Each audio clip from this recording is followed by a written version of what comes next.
Bur, bur, bur, bur, bur, bra- brains, brains, brains. Give me brains. That's all I got. And with that spooky intro, welcome to this week's episode of the 800s. I am your host, and finally back together, the power duo, me and Adam. And behind the scenes, thank you, Alan, for keeping our tech running and for keeping the entire show running for the summer and somewhat into the fall. And with that, why don't we just quickly jump into our plugs for the week so that we can get talking about this book. Sure thing. I'll make it brief today because you've heard it before. But if you joined us before our lovely faces popped up on screen, you heard some music. That was Fearless First by Incompetech. They have a lot of super awesome scores. You should go check them out. If you would like to, head to incompetech.filmmusic.io to check them out.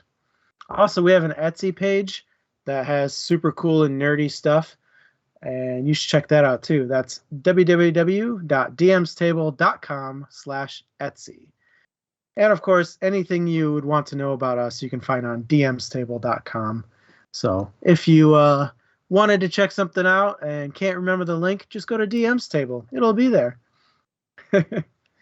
Otherwise, check out our YouTube channel, youtube.com, or I don't know how YouTube does the URLs, but we're at DM's Table on YouTube, so check us out. And finally, Audible. Audible is the audio platform that I choose to listen to audiobooks on, and you should choose them too. If you want a free 1-month subscription, go to dmstable.com/audible and sign up today. It also comes with 3 free books, unless they've changed it since the last time I've checked. So don't quote me, especially if you're watching this later. It's totally might have changed, maybe. With that, though, Alex, what's up we talking about tonight? All right, so this week on the 800s, we'll be discussing Zombie Fallout by Mark Tufo. First of a double-digit book series. I think there's like 20 books, if you include and if you include the like 0.5s. So a new strain of the swine flu has swept the nation. In an effort to mitigate losses, scientists rushed the formulation of a vaccine. In their haste, they created a super virus that decimated the remaining populace. Although a few survived, the world they were left with was changed forever, not just because civilization had all but crumbled, but because the dead became a zombie fallout. Not bad for a 5-minute one I had to do. Yeah, not too bad. If this is your first time joining us, let me give you a quick rundown of how this works. So we are a community show, which means we are better with you. Yes, you. I'm talking to you. You specifically there in the pajamas. Yes, you. There. Right there. Yes, I'm talking. No, I'm not talking to somebody else. I'm talking to you. Yes, you. All right. Anyway. Alex and I will talk about a topic or question. Topic or question. Oh my gosh, I did it again. This is going to be great. Alex and I will talk about a topic or question, and that'll give you guys time to chime in on whatever we're talking about. And if you guys have anything you want to talk about, throw it in the chat. We'll grab it and throw it up there for everyone to discuss. That was rough. Okay. Glad we set a baseline. Damn. Well, let me keep us going with this amazing intro. Anyways, per usual, this is a street. Damn it, you got me screwed up. Per usual, this show is skewed towards adults. We do cover adult topics, and while we try not to curse too much, despite me just cursing now, we do sometimes, so bring children along at your own discretion. Also, we try to build a fun and supportive community over at DM's table, one where people of all interests can feel safe and comfortable with expressing their love for things or even their dislike when done respectfully. So just in some, be nice or fuck off.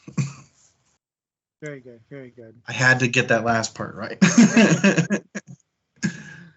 Before we get the conversation started, 100 mini goats or 1 mega goat? Which one would you fight? How big's the mega and how many are the minis?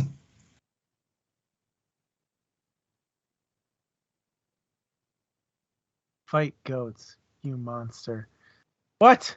I don't know. PS being silly. I mean, it would really depend on how big and mini, but my guess is probably the 100 minis, just because the even normal size goats can kill you. So a big one could probably do it a lot easier, and little ones I might have a chance with. Anyways, on from goats. Think we're going to start out as we usually do with first impressions. Yes. My first impression was this was the second time I've read this book. Just kidding. That was my first. I mean, it was, but excuse me.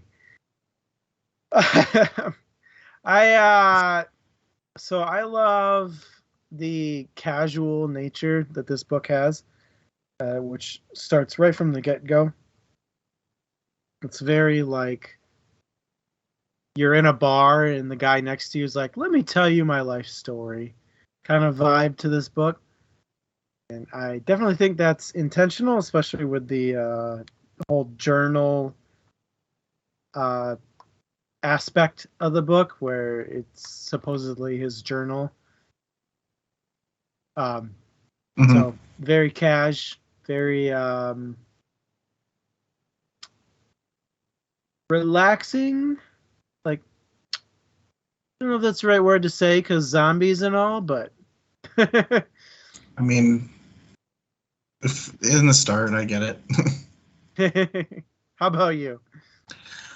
Honestly, I mean, I was fine with the perspective, but I had to suspend disbelief very early on in this book because it starts out with, this is coming from a post-pandemic perspective, but it was hard to believe that the virus spread because, well, one, I didn't like the fact that it kind of perpetuated this idea that scientists would rush things to the point of like flagrantly disregarding things that could very much hurt the people that they're trying to save.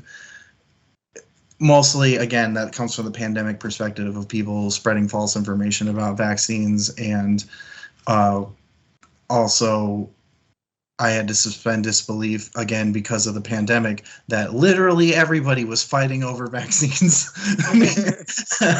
We've seen how that worked out.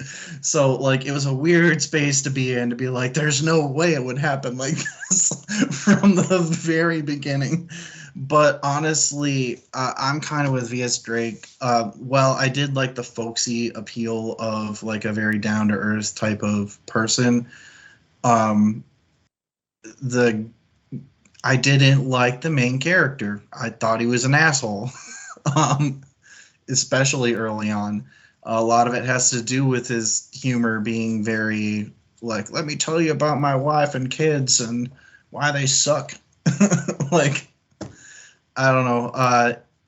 And like, I get it. Like that, there's people out there who are like that. And I will say this, considering what I know about people in my life who tend to be a lot like this character, that is the type of humor and stuff that they use. So in that way, it was realistic. And I think that's actually probably what brought me back to the book, is the fact that I was just like, I was suspending disbelief for the world, but the main character was believable, even if I didn't particularly care for him, especially early on. But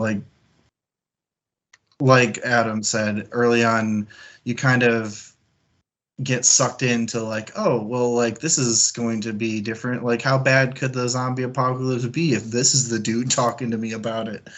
and, and then you get further in. But, you know, that's pretty much it for my first impressions, you know. Yeah. Seemed like Via Strake liked the lightheartedness that at least it started out with. Probably agreeing with you on the irony of the times that became after this book was published. I gotta say it is interesting to see current times with COVID and all that, how things played out with a rushed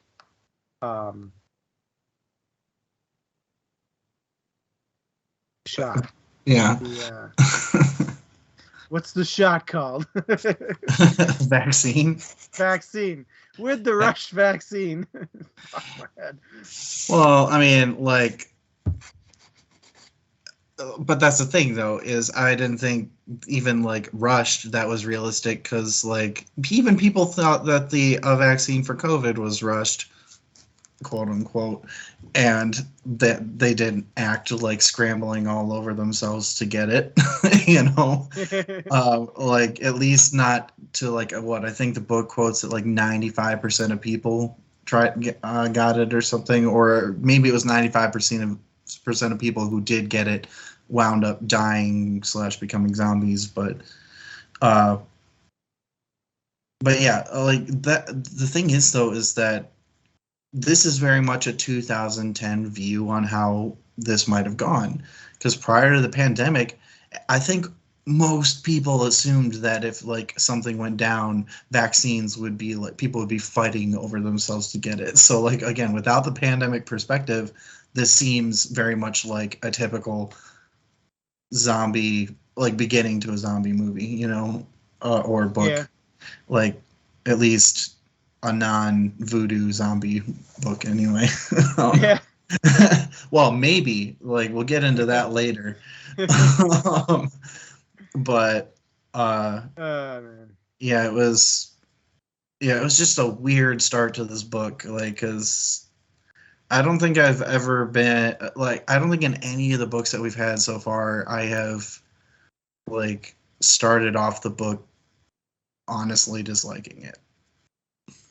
Like, I've been neutral about some, but I just didn't like this book at the beginning. Fair.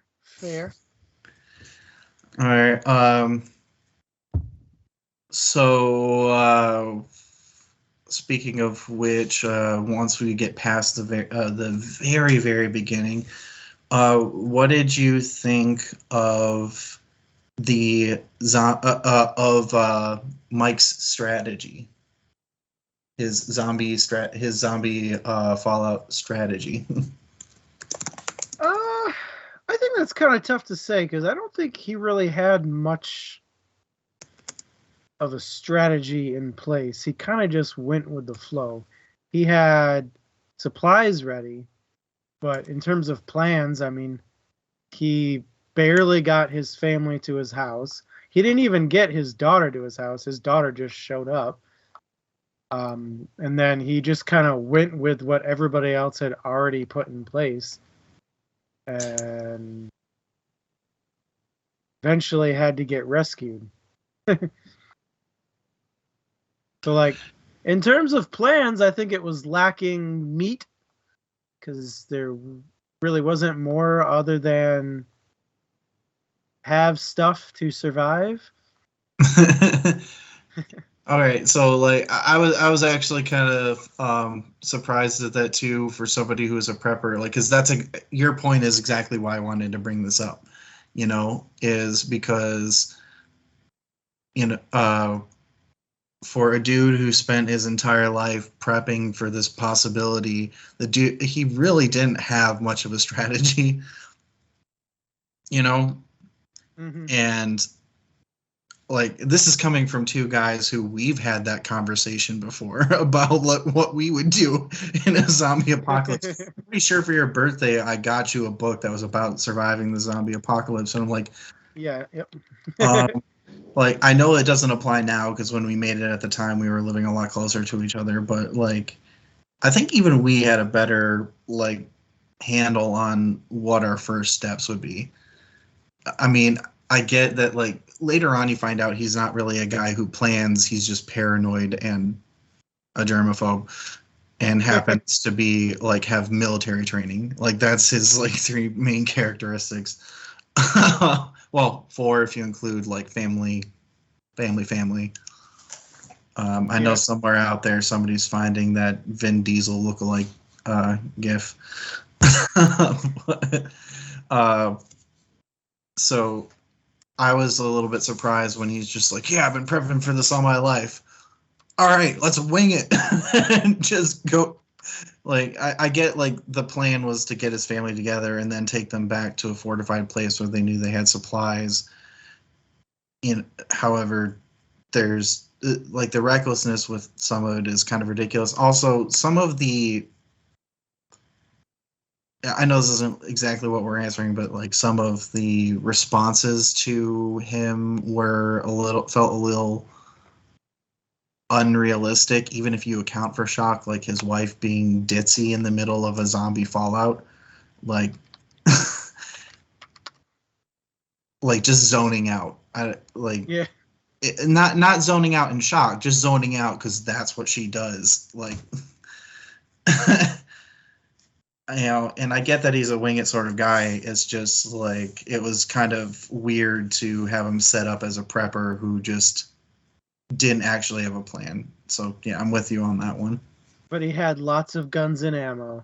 And he had taught his kids how to shoot. And that was the other weird thing. He taught his sons how to shoot. Like, dude, he didn't teach your daughter or wife. Like, I get they probably wouldn't have gone to the range with you every time, but that seems like a pretty basic fucking thing to do. Maybe there was some inherent sexism going on there. Yeah, he was a little bit chauvinistic, I think is. Yeah. And it's chauvinist like CHAUVANIST.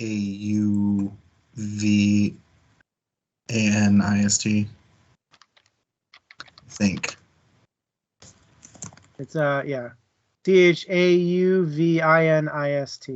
Oh, iron. Well, I was wrong as well.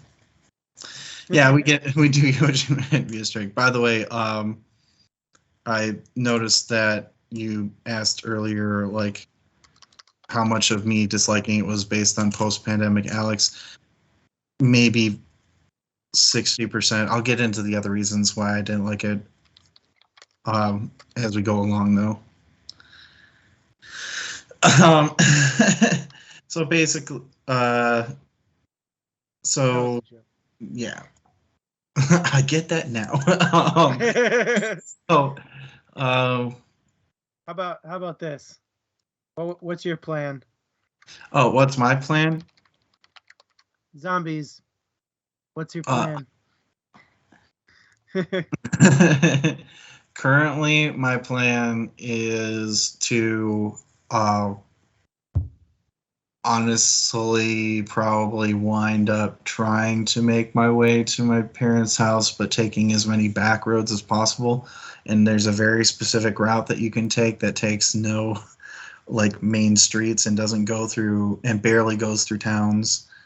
I'd say my parents' house specifically because it is close enough to shit to be able to get supplies. It's close to running water for obvious survivability reasons. Isolated enough that it's going to be away from shit, and I know people there and I can rally people there. That's assuming that I can get a hold of them. Also, on my way there, the first thing I would do, if it could be done at all safely, and this means like we're still in the stage of there's like one or two zombie, like the first signs, I'm just assuming that it's apocalypse and I'll grab the shit, but there's a military base not too far from me. Sat phones, or if barring that, there's places that have radios, so pick some of that up and batteries. If I can manage to get a hold of clean water, maybe. I've got some basic supplies. I bring camping stuff because I'm not staying anywhere that's not in the woods. I'll be staying in the woods the whole way. And if it, gets to the point where it looks like I wouldn't be able to go anywhere, then I would start heading. My guess would probably be up north somewhere. I'm getting way too into this because the biggest things are establishing, having running water, survivable shelter. I think the other thing I would knock over is medicine, like just some basics like antiseptics, and antibiotics. Think like your cure-alls. And by the way, freaking underrated thing in these movies, get some goddamn soap. There's a scene in one of the later books where Mike picks up a bar of soap and has a germaphobe moment about it. The thing about soap, though, is if you're talking if you want to survive, soap was one of the closest thing to a cure-all that humanity has come across. This is the solution to the problem. It's the closest thing to this is a solution to the problem. And I'm not talking fancy soaps. I'm talking your straight up antibacterial Dove or a Dial or something like that, just stuff so that if you do have to treat wounds, which will come up, you can clean your shit off. Or maybe some rubbing alcohol or something. But the other thing is I would probably get myself to a farm that's already prepared to sustain itself.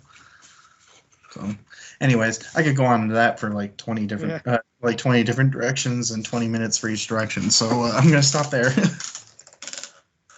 Yeah, my plan was definitely used to be I would grab everybody I can with short notice and hightail it to the woods. But I've been watching a lot of the TV show Alone lately. They go alone into the woods and try and survive for as long as they can. Mm-hmm. And none of them gain weight ever. No. So I'm thinking the farm is the way to go. Well, yeah, when I say woods, I don't mean the only time I meant deep woods was during travel, because travel is the most dangerous part.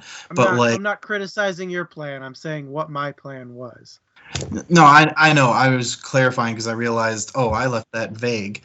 But yeah, I agree. Because in the middle of the woods seems like a good idea, and it's a lot easier if you, like you said, grabbed everybody and ran into the woods, because then you have a community to work with. But I definitely think having those animals to sustain yourself, like cows and chickens and stuff, makes it a lot more safe betty. Exactly. All right. Or is it safe Bessie? Somebody had to do it. All right, so I kind of got into this with my first impressions, and you did a little bit as well, based on the voice of it. But what did you? Sorry, BS Drake. Good point. Assuming the virus doesn't jump to animals, but what did you think of the main character as a whole? Not necessarily as a survivalist, but what did you think of Mike as a whole? What did you think of him as a main character? He was kind of cookie cutter, in my opinion.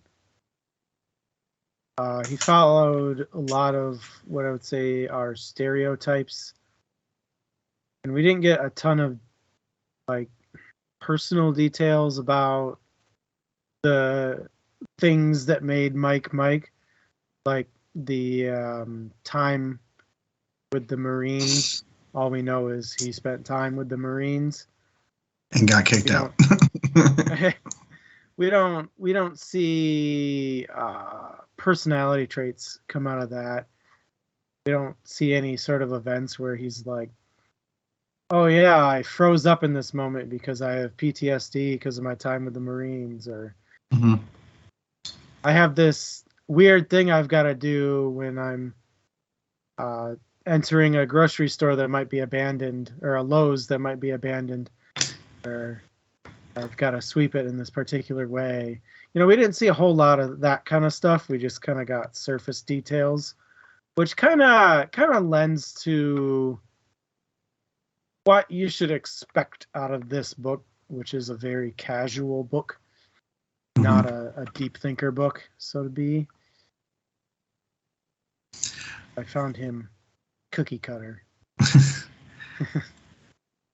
I agree. I found him pretty, like you said, stereotypical in a lot of ways, and I think that's it. It was good to pull me back from my suspension of disbelief that I was struggling with in the beginning, because I was like, oh, this is a character that, like, I know people like him, so it makes sense that he's like this. But like you said, there was not really a lot of development there. His lived experience boiled down to basically, I shoot guns and I know how to give and take orders, and I don't even take orders that well. You know, like, his military training was a bit weird, and a bit like it was weird to me that you choose that and then have it be so static, I guess. Like,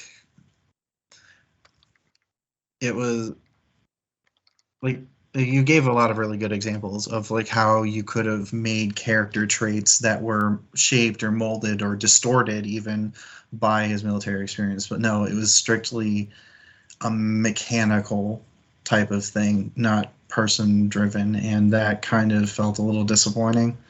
And it also, unfortunately, didn't help that like, his wisecracking was a bit like, I do lame jokes all the time, but it was a bit lame even to me. You know.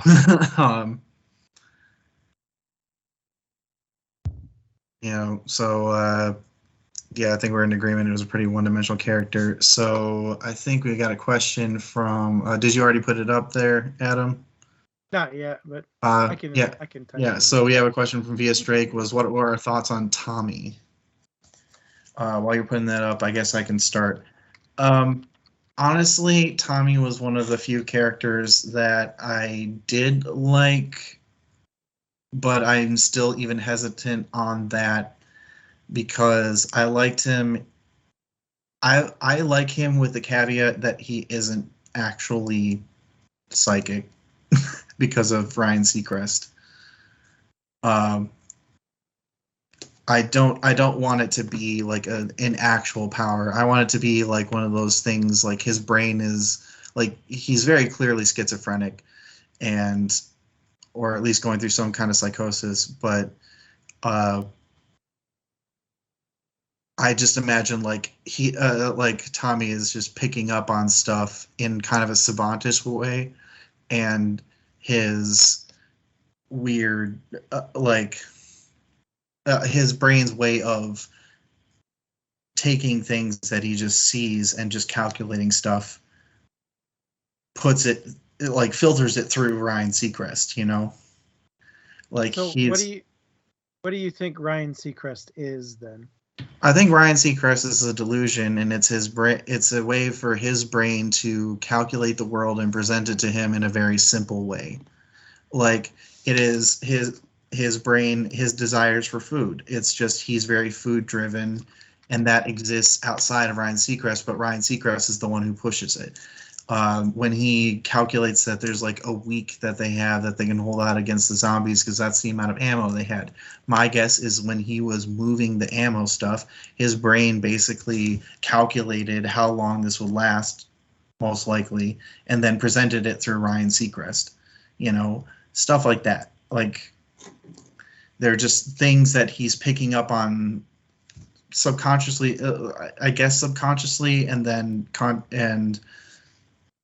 it gets filtered through Ryan Seacrest. So I see Ryan Seacrest as a delusion. But if it ends up being like a magical power, unless it is tied to a specific mythology, I'm gonna be like hacks, because it was a little. It was a little too convenient at times to just have him around, and I get the mystery behind some of this is it's like it is part of the appeal for the book to me, honestly. Like, I liked him as a character also because honestly he was the only one of any of the characters, of any of the non-zombie characters, that I actually have interest in learning more about. The rest of them, I think I've learned everything I'm going to learn, and I don't. It could be any other number of any other survivor, and exploring the world. And I think it could be the same book, or not the same book, but like I could get a feel for the world with any other survivor, and it'd be fine with me. But Tommy's the only one that I felt like invested in learning more about him. Yeah, I think as a character, Tommy filled a hole that was missing, which was the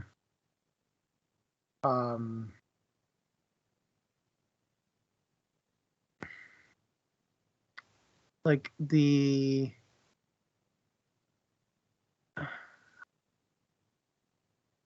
good guys' way of doing things that they shouldn't be able to do.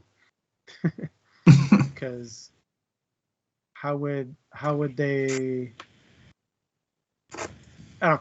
I think Tommy is a hack, right? Yeah. He's there to be like, oh shit, how the fuck are they gonna get out of this? Oh, Tommy did a thing.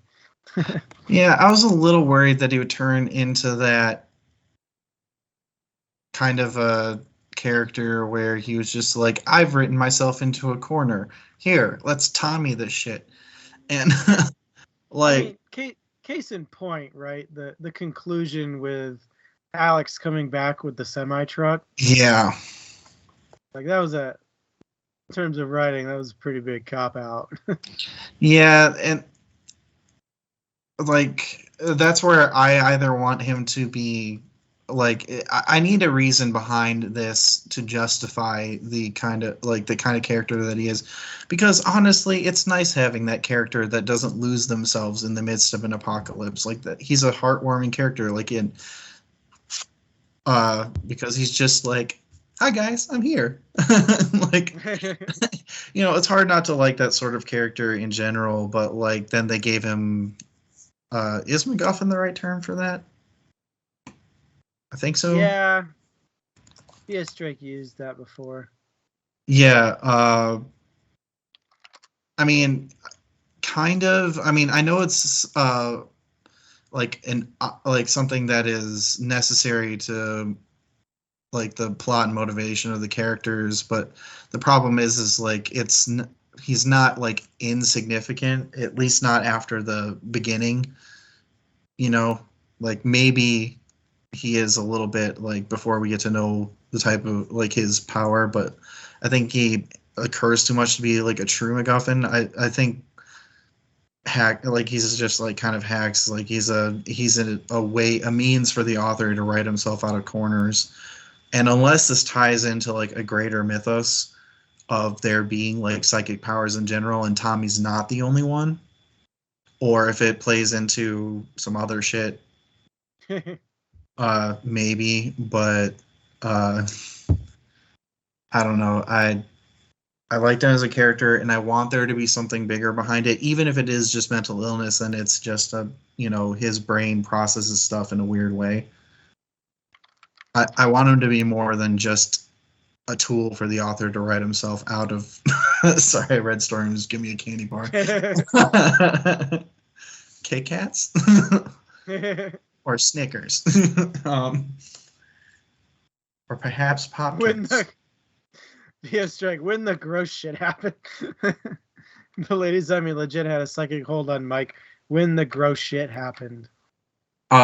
Speaking of which, that's actually something I did want to ask about. What did you think of the author's writing style when it came to describing things? Very specifically the gross stuff, but I thought he had kind of a quick, short, to the point way of describing things. There were a couple of times in the book I feel like he put extra effort into his descriptions. Fortunately, I think there were those times standing out kind of broke you out of the story that way, but I think he knew how to paint the picture. He just should have done it more often. I would both agree and disagree. I agree that like he was pretty good at describing the stuff. Like he was very good at describing things in a visceral sort of way, you know. So like if you wanted you to be grossed out, he was going to be dang sure that, you know, what he wrote was gross, you know.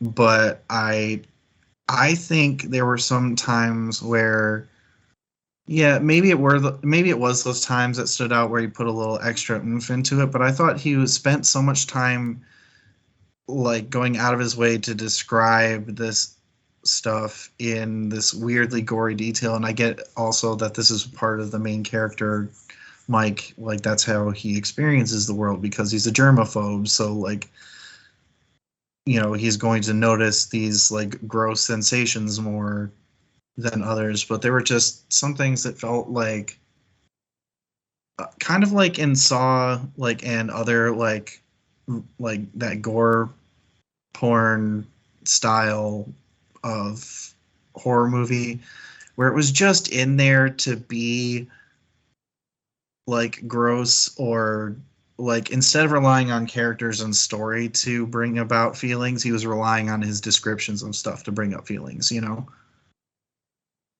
And he was good at it. I just think he relied on it a bit too much. You know, I would have. So like I said, I think he's good at describing stuff in a way that evokes a reaction. I think he relied on it too much and not enough on the story, but that for my personal taste.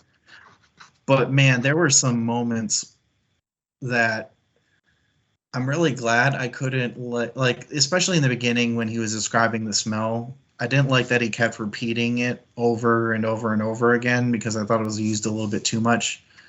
But like when he was describing the smell of stuff, like for half a second, I could have sworn that I smelled some of it, and I gagged like from reading it, like because I thought like my brain was trying to recreate the smell, and I was just like, "What?"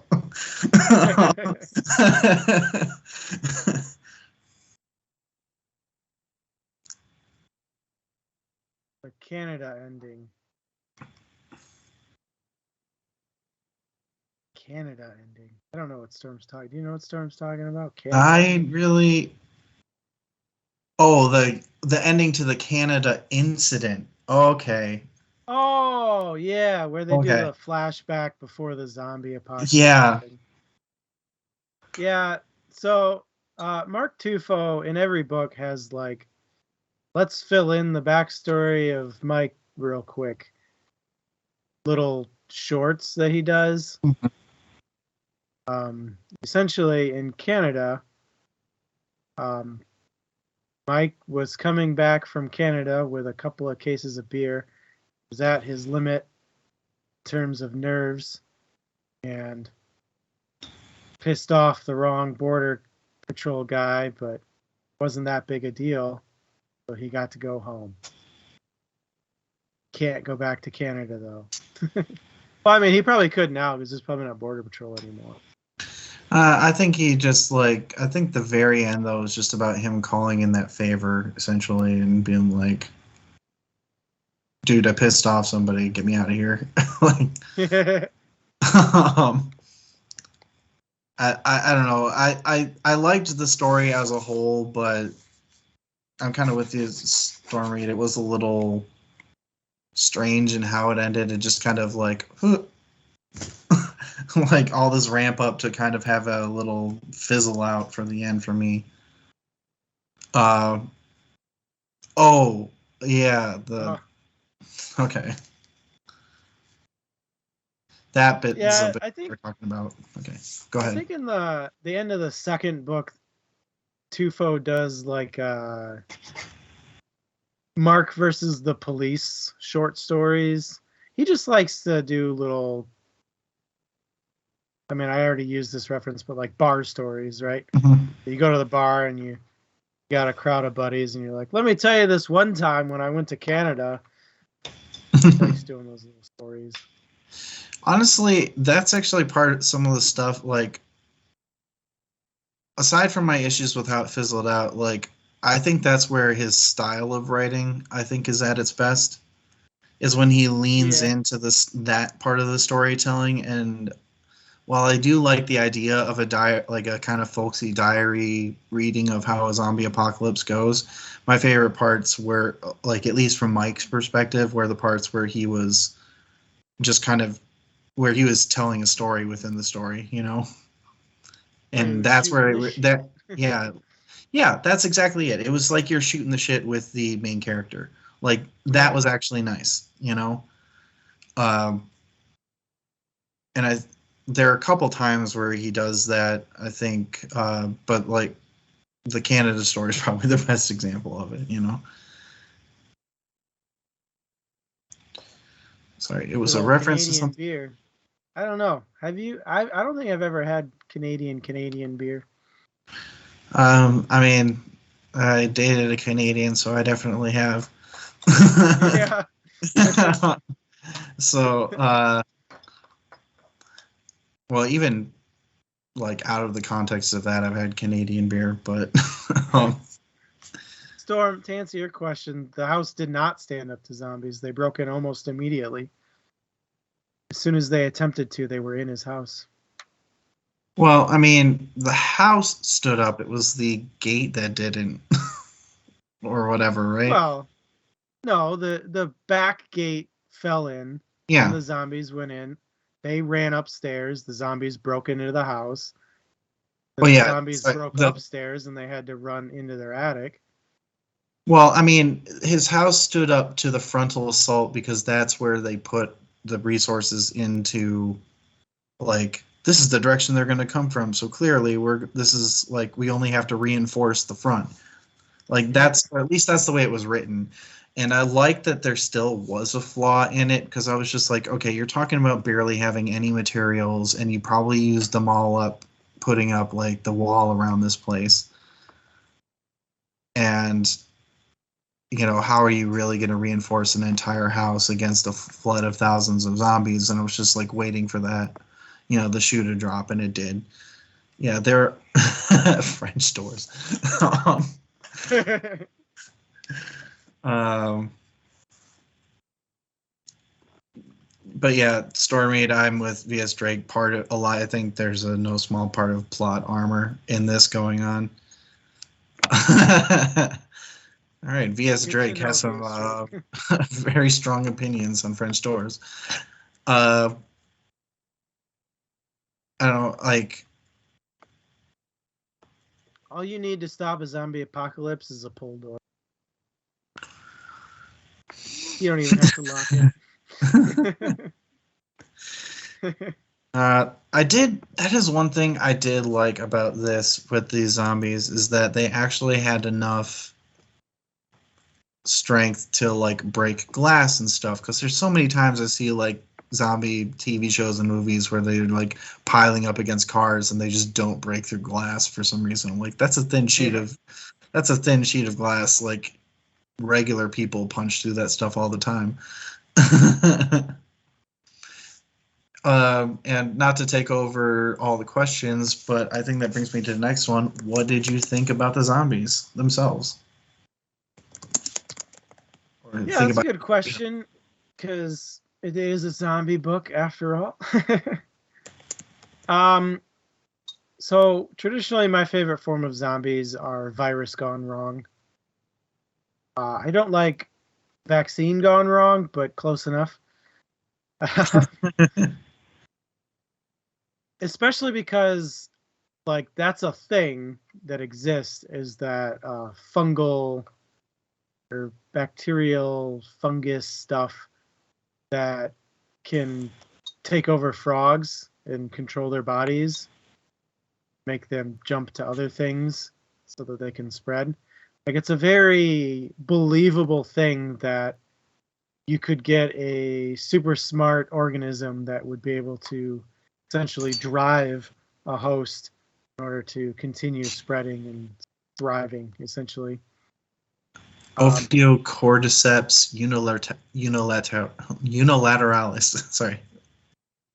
That's the Ophiocordyceps unilateralis. That is the zombie fungus. And I don't know about it taking over frogs, but it definitely does take over ants and other insects.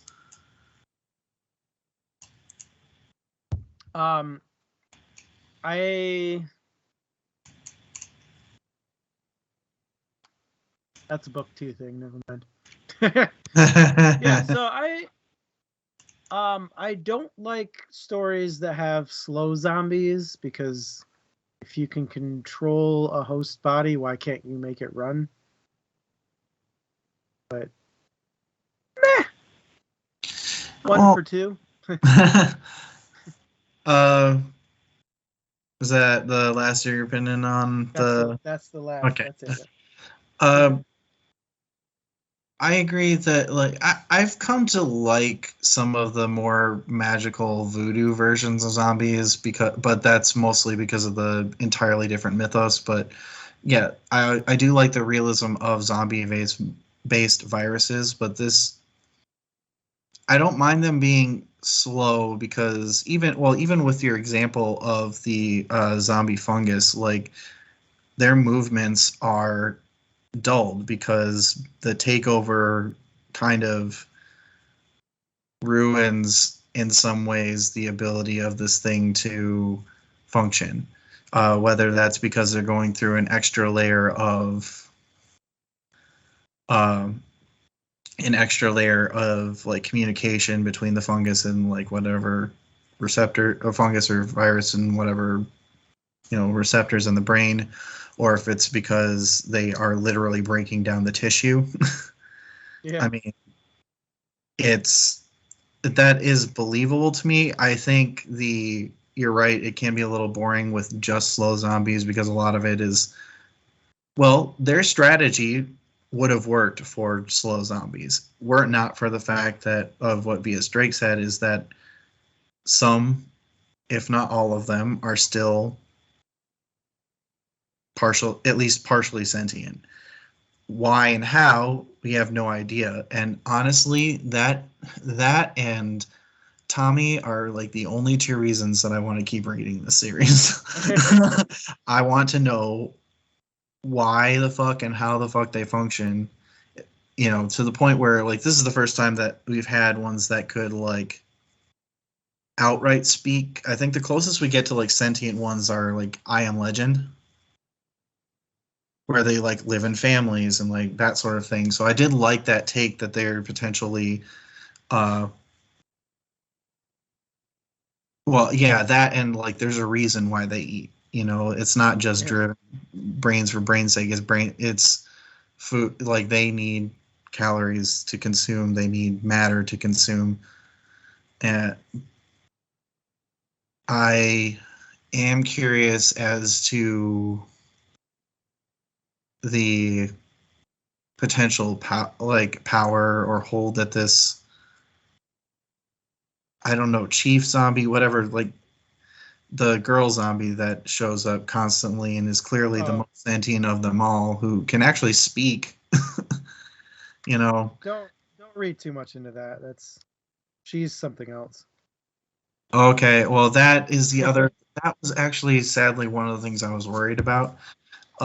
Is that she is like an entirely different thing that's going to take this in a like different direction. Like, honestly, you know what? I'll save it. I have a theory about it, but I'll save it for final impression, or like when we get to the portion where we talk about like our prediction. Like I'll talk about my predictions for what comes up next, and you can stay quiet, Adam. um, but for these types of zombies, like I did like that they had something different about them. That the way the virus, despite my misgivings about the way the virus spread because everybody wanted the vaccine, it does make sense that like that's a reason that would bring a lot of people to, like, especially in 2010, that believably would bring a lot of people together without necessarily having to worry about the logistics of how does a virus spread to that many people. Is like how the people come to the virus. Yeah. It's I thought it was pretty good, and it has an interesting enough hook to it that I want to know more about them, like, and how they function. But yeah, let's talk theories. Okay, so do I have to go again, or Yeah, you gotta go again. Yeah. All right. I've read like 10 books, so. Okay. Well, dang. Theory-wise, I'm gonna be a little silent here. All right. So I now have to toss out like a few theories because you confirmed one of mine is that she's not the same as the others. Yes. My guess on why, I'm really hoping this. I'm not sure if I'm hoping if this is or isn't. It feels like too much of a curveball if it is. But I have a feeling she is a horseman of the apocalypse. Like literally pestilence.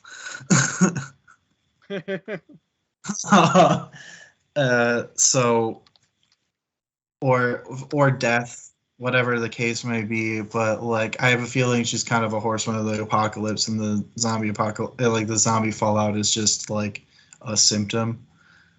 Yeah, I don't think it's biblical just because like clearly Mike is Christian, and I'm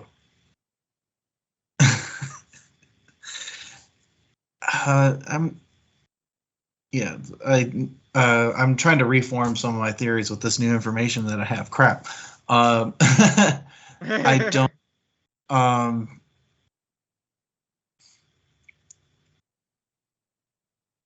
The only other thing I could think of is that maybe this botched version of the virus was tested on somebody else, and she is one that was tested on, and it had like a different effect, but yeah, Stormy, basically a Grim Reaper type. Even if she's not like a horseman, she's like, I have a feeling that like now that I know that she's something different, they're either going to go really sciencey with it, and she is going to be like the first one that got tested on, or like one of the doctors, or like a mutation of the virus or something, and or they're going to get really biblical and magic about it, and she is like a Grim Reaper, horseman of the apocalypse type of thing.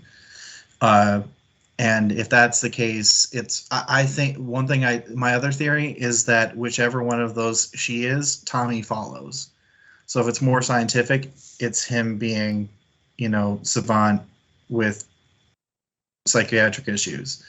If it goes magic, then he's actually got psychic powers, and it just manifests in a really weird way.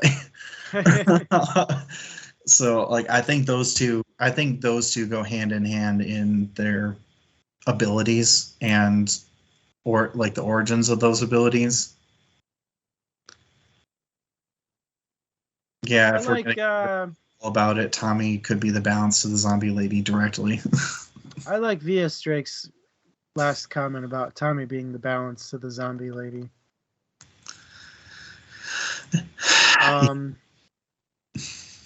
Prediction-wise, I think this story is going to get pretty freaking weird and explore a bunch of different stuff. And I think a lot of people are going to die, and it's going to be real unfortunate. Well, and judging by this book, my other prediction is that in the 20 books, Mike is not the only main character, and he dies at some point. Do you think so? They're heading towards Mike's wife's mom's place. You think she's still there?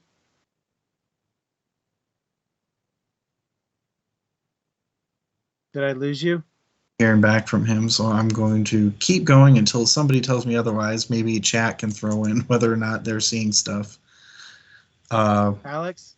Yeah, oh, there you go. All right, so we're back. I'm not sure which one of us froze, but... I don't know. Oh, it was you. Ruh-roh. B.S. Drake says it was you. Oh, boy.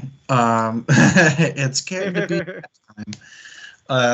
Yeah, so those are my main predictions, is that, yeah, I had a feeling Tommy and the zombie lady kind of, like, go hand in hand and are kind of opposites to each other.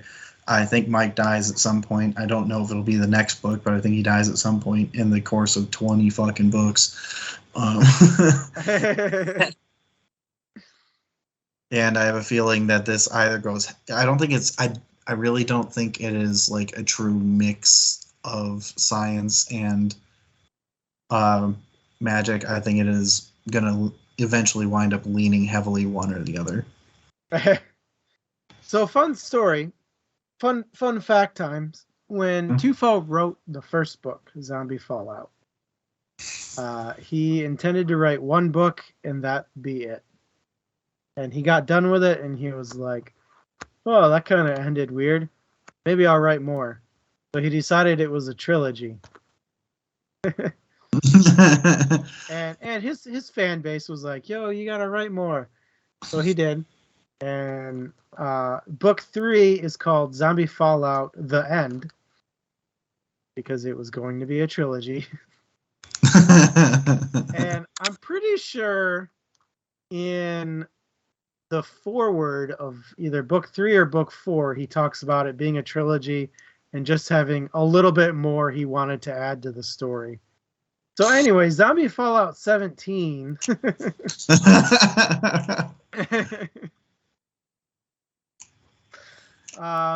Yeah. Yeah, it goes to 18 actually, and then there's a few 0.5, like whatever 0.5s. But yeah, like you said, like there clearly he meant it to be a trilogy because book 4 is called The End Has Come and Gone.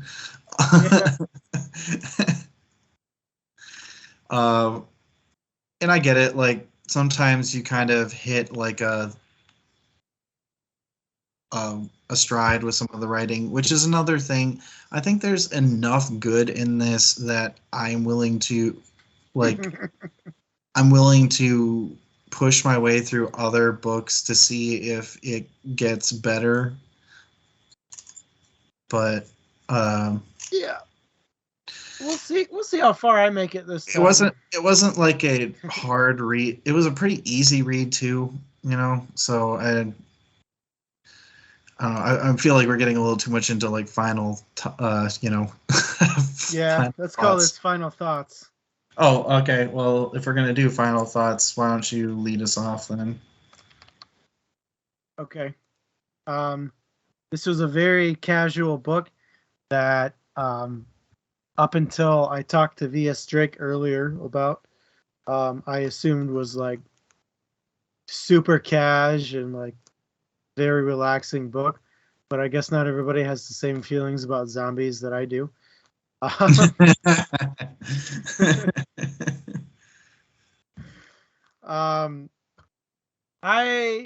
like this book as like a relaxing story. I don't like this book as a literary. Like, I don't consider this book particularly well written, but in terms of story, I thought it was pretty good. It was entertaining, very lighthearted, except for zombies, I guess. For a zombie flick, pretty lighthearted. Yeah. Yeah. I think too the narrator lends to that feeling of lightheartedness for the book. The narrator is very he's like the guy I would expect to be in a bar being like, let me tell you about the time I went to Canada. So I think so long as you're not looking to learn more about yourself in survival situations, this is a very good entertaining. Would you recommend it to somebody else? I would recommend it. Would recommend. Well, seems like that's kind of the consensus, is that it's a easy, light, and entertaining kind of read, but so it has something good enough to read for somebody who hates zombies, and we know V.S. Drake at least well enough to know that he really fucking hates them. So it's actually kind of saying a lot. I will say, sorry, let me add this in real quick. The plot armor was strong in this book. Oh yeah. So my thoughts on it are, I would agree that this is kind of like, this is the book equivalent of when I turn on that kind of like random sitcom that I have no intention of actually investing myself in, that occasionally gives me a laugh or has like an interesting story beat. And it's overall, light and entertaining, but it's not like world shattering or like insanely good. It's just, it is what it was meant to be. And that's an entertaining zombie book that has kind of a more weirdly lighthearted take, which quick side note, because we didn't really talk about this, but I read this one via audiobook, and I did not like who they chose to read the audiobook, because his voice takes away from some of like the humor. Because I read, like, I went after I read the whole thing, I went back and read the a chapter of the written one that I found online, like one of those preview chapters. I read it and I was just like, this is way funnier when I do it in my head without that like dude's voice. Like the guy kind of has like a low kind of like meandering type of voice, and I think it takes away from some of the levity. See, I personally, I think, like, obviously the book was written in mind of a guy who is a Marine and has like the body of a Marine. I mean, like, I feel like what he actually achieved was somebody more like the narrator, somebody who was like, I used to be a Marine. Well, yeah. Well, yeah, and that was another thing that kind of like lent to the plot armor, is that they basically made it sound like this is the wizened old Marine who's like, he's not just at the bar, he's at a VA bar, and he's like there because he has nothing else to do. But I don't know, it wasn't my favorite for like what this was trying to achieve. But anyways, for the actual book itself, I think I would recommend it to people who like zombie stuff, but I probably wouldn't like recommend it as like a whole. Like I think if somebody was looking for like spooky shit to read that they don't have to like really get themselves invested into, if they're looking for a light but semi-spooky read, then yeah, I'd send them this direction. But I think in most cases I probably wouldn't. I just don't know too many people. Well, I guess I know enough people who would probably find it entertaining that I could recommend it to a few, but it's not anything I'm going to shout from the rooftops, read this fucking book. So like, it's got a couple good beats. It's got some okay humor, some good-ish humor. There's some dicey stuff in there. I probably wouldn't recommend it to people who don't like reading the perspective of misogynists, but but yeah, I think it is an all right book.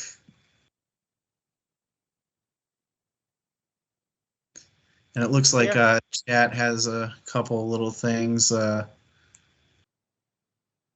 Oh, the chapter written by the wife. Yeah, I did like those chapters with having the new perspective.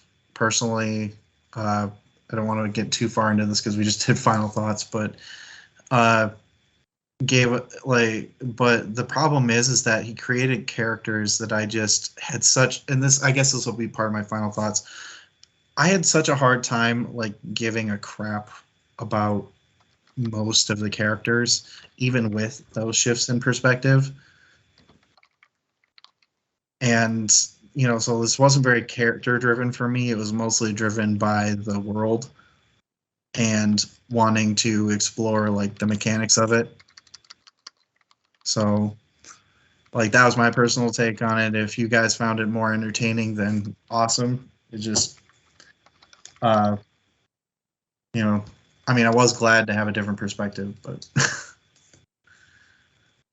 anything you want to add Yeah. in there? Nah.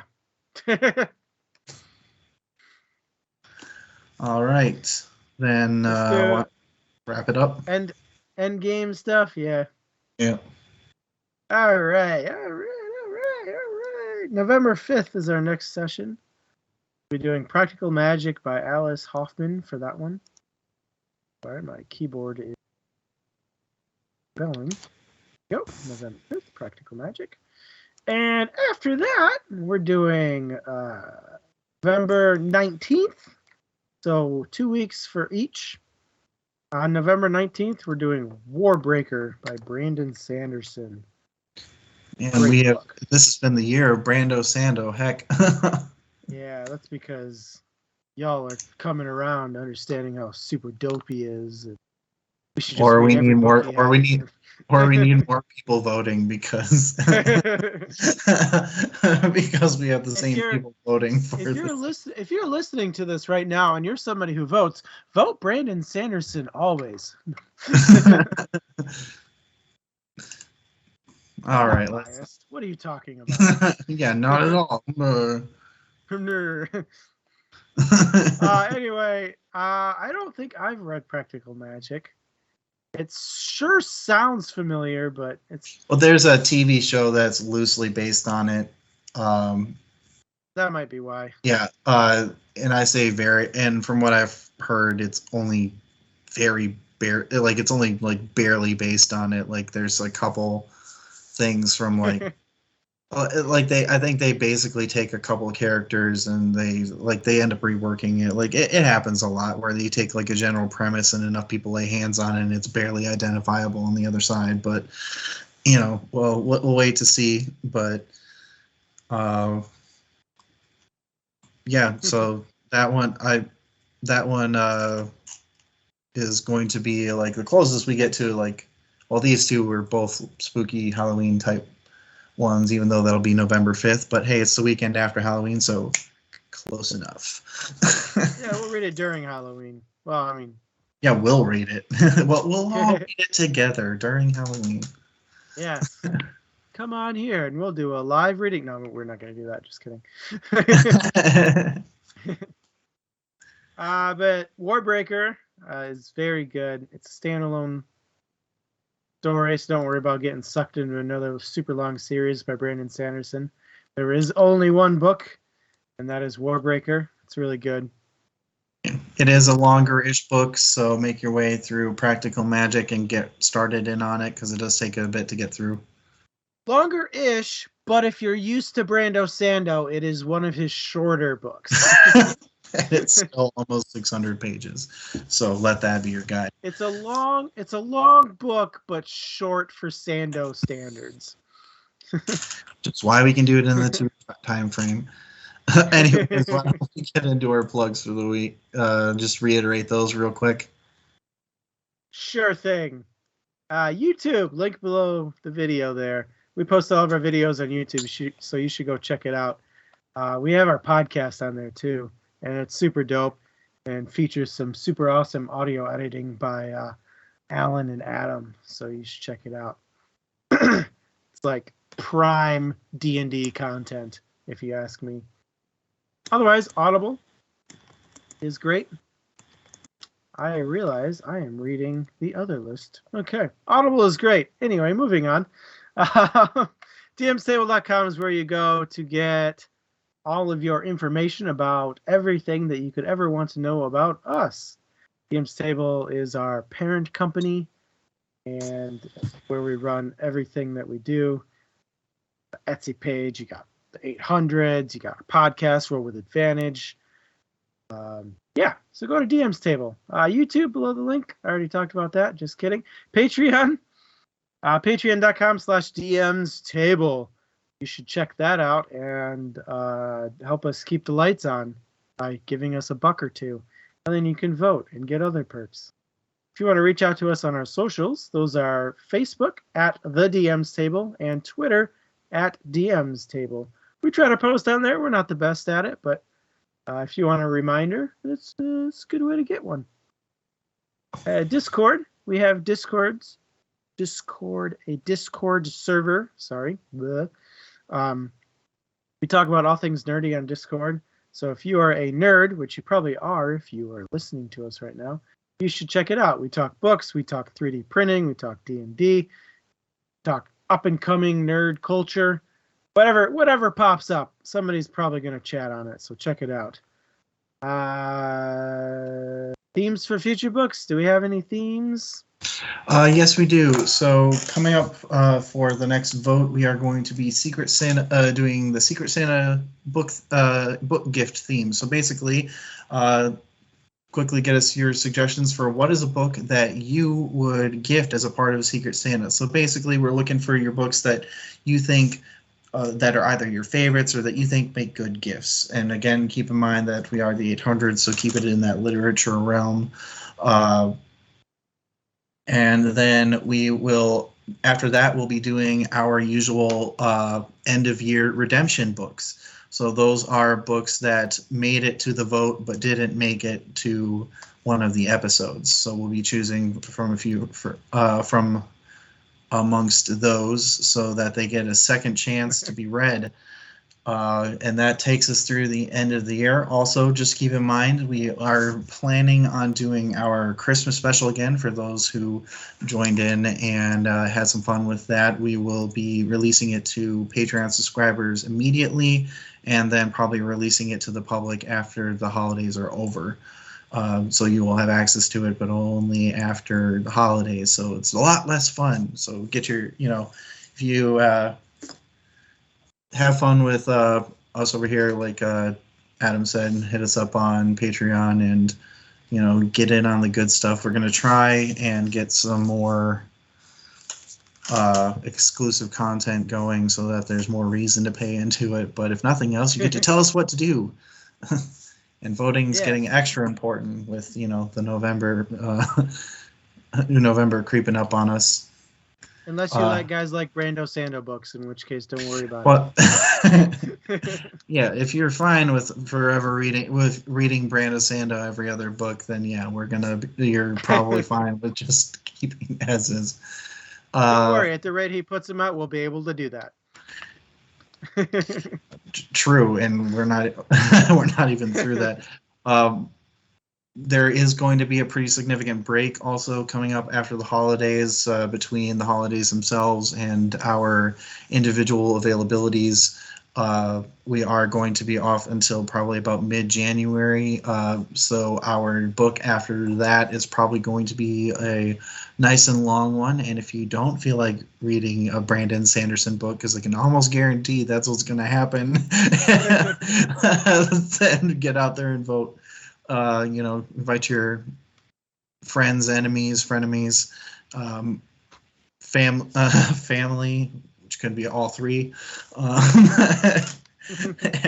and get them subscribed so that you can help us decide what we're going to read. But I think that's it for plugs. So unless you got anything else, just a quick mention. Alan has been doing some streaming where he plays video games. DM's Table already commented that in the chat, but those of you who are just listening right now, I wanted to give you the heads up. If you like watching people play video games in a hilarious manner, I'm not saying Alan's hilarious at playing video games, but Maybe you'll get a kick out of it. He's been doing that, so you should go and root him on and make him feel better about how poorly he's doing. Yeah, and occasionally we'll join him when there's like board games and stuff. I don't think Adam or I have the computational capacity to join him for the Bandicoot style streams, but we've also done some extra D&D stuff on there. Went over some of the Unearthed Archive stuff, which was a good time. I joined in the chat. So if you like some other stuff, we are throwing other stuff out there. Yes. But unless you have anything else. And as always, if you guys have anything that you would want to see from us, like if you think it would be cool if we started talking about future books or something, any ideas that you guys think would be entertaining, throw them at us and we'll try and incorporate it in streams. Yeah, we'd love to hear. Yeah.